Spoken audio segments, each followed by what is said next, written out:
Welcome to Adult ypww Lesson 6. I do not own the rights to this music. Today's topic is The World is Ever-Changing, but God Remains the Same, Part 2. The lesson text is coming out of 1 Samuel chapter 1 and 2, Hebrews chapter 10, verses 22 through 24, and 1 Corinthians chapter 10, verses 12 through 14. The memory verse. I will read the King James Version first and then the New International Version of Malachi chapter 3, verse 6. For I am the Lord, I change not. Therefore, ye sons of Jacob are not consumed. The New International Version of Malachi chapter 3, verse 6. I, the Lord, do not change, so you, the descendants of Jacob, are not destroyed. The introduction. This week, we continue to discuss the consistent changes in the world and our lives. We will also discuss and give insights about the consistency of God. The famous Greek philosopher Heraclitus said, "The only constant in life is change." While this thought is an excellent assessment of the vicissitudes of life, it is not the final assessment of the life of a believer.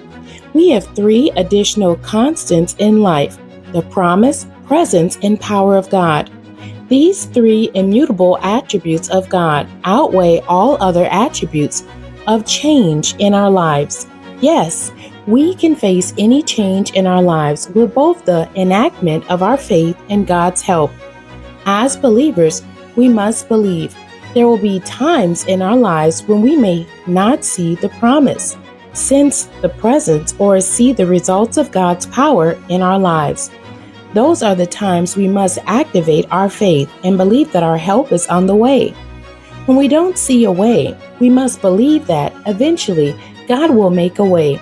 He will give us a plan that will enable us to succeed. The discussion. We must learn how to hold on to our faith and trust God.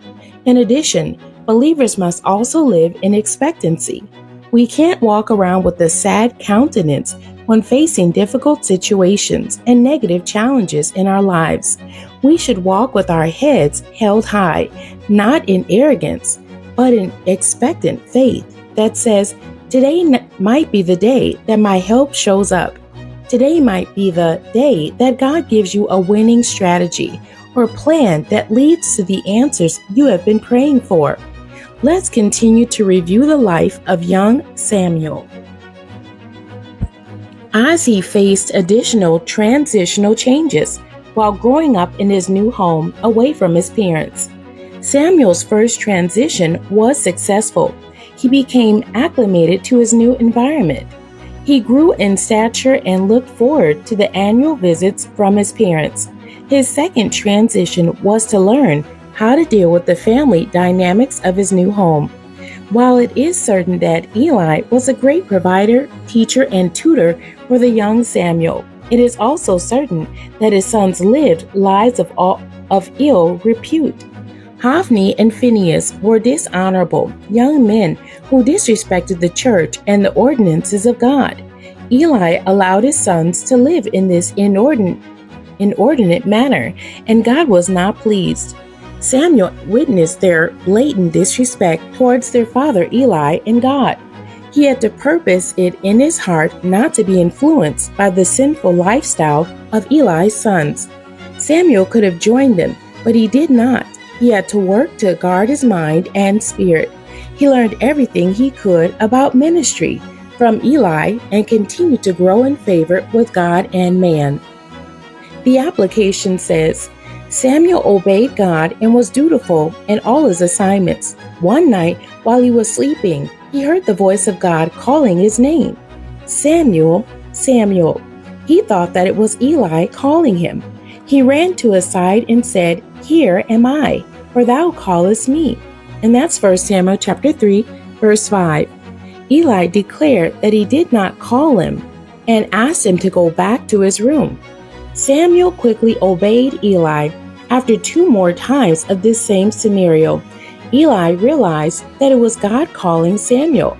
Eli then advised Samuel at the next call he should answer, Speak, Lord, for thy servant heareth. And that's 1 Samuel chapter 3, verse 10. Samuel followed this advice and began his lifelong relationship with God. After this conversation, Samuel followed God's directives explicitly for the rest of his life. Samuel realized that God's constant presence had been with him from the time of his birth, before he even knew the voice of God. The presence of God remained consistent in Samuel's life. This same godly principle is true for you.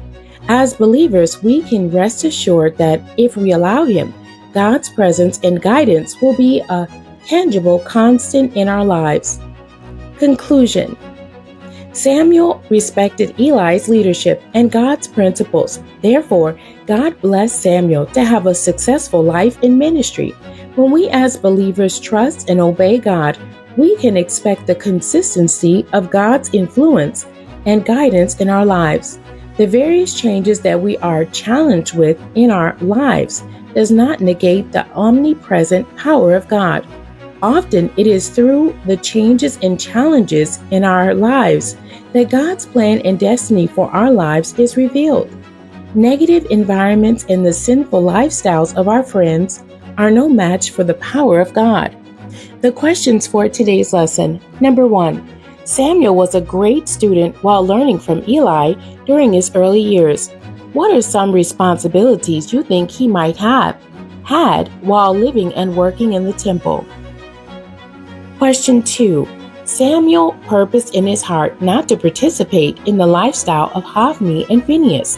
What are some strategies that you can use to guard your heart from being persuaded by friends who want you to join them in their sinful lifestyles?